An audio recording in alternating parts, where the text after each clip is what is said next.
بسم اللہ الرحمن الرحیم۔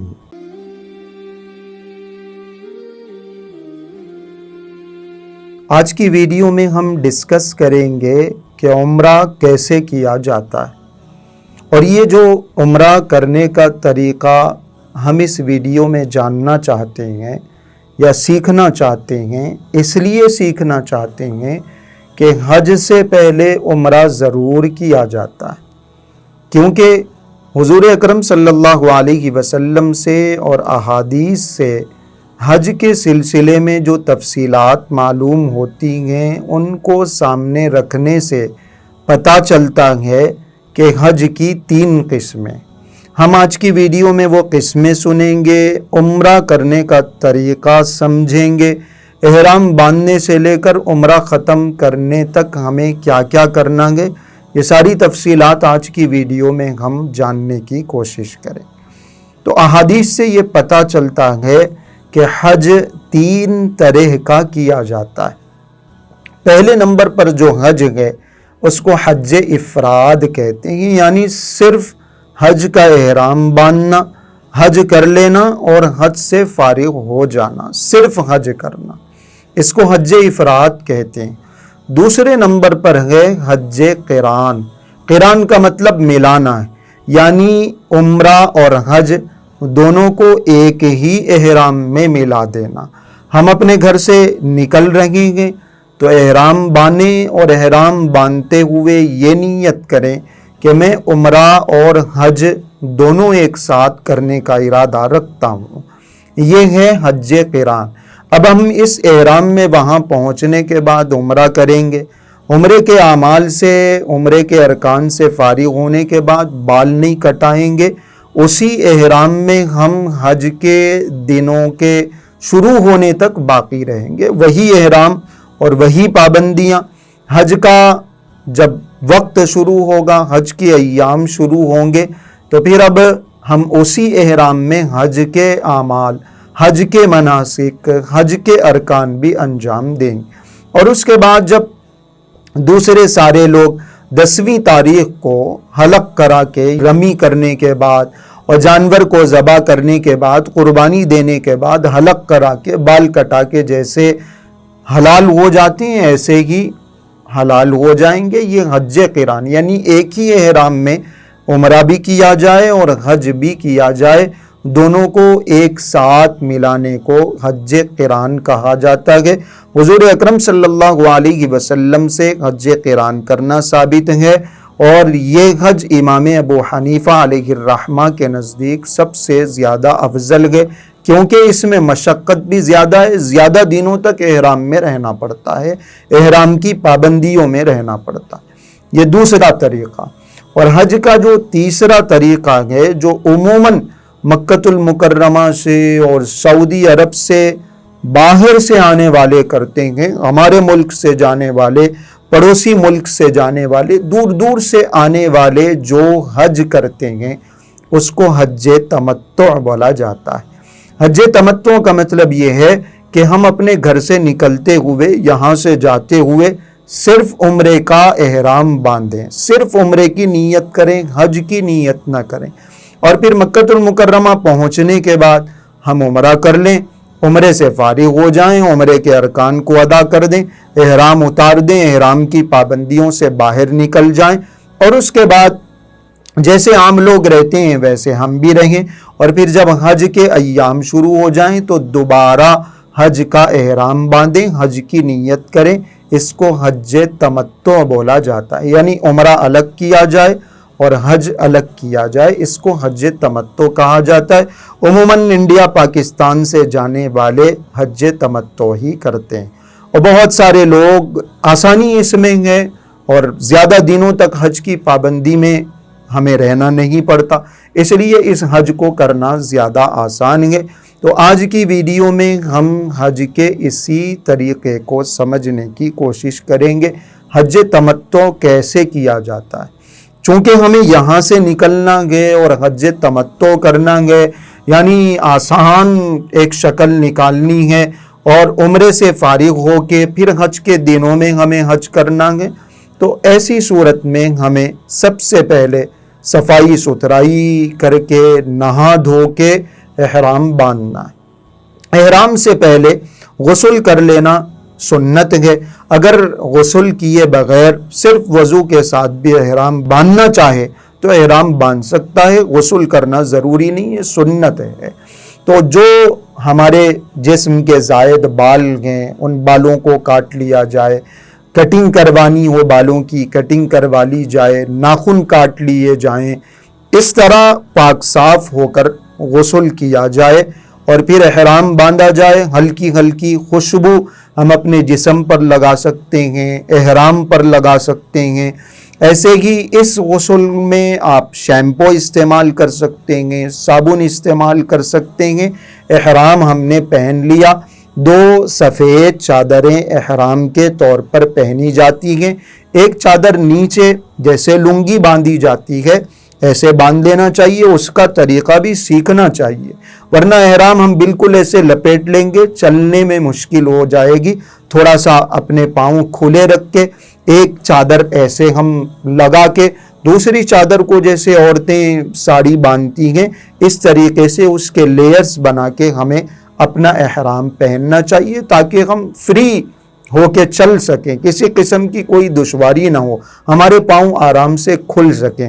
یہ ہمارا وہ احرام کی ایک چادر کے جو ہم نے نیچے پہن لی، اور احرام کی ایک چادر ہم نے اوپر ڈال لی ہے۔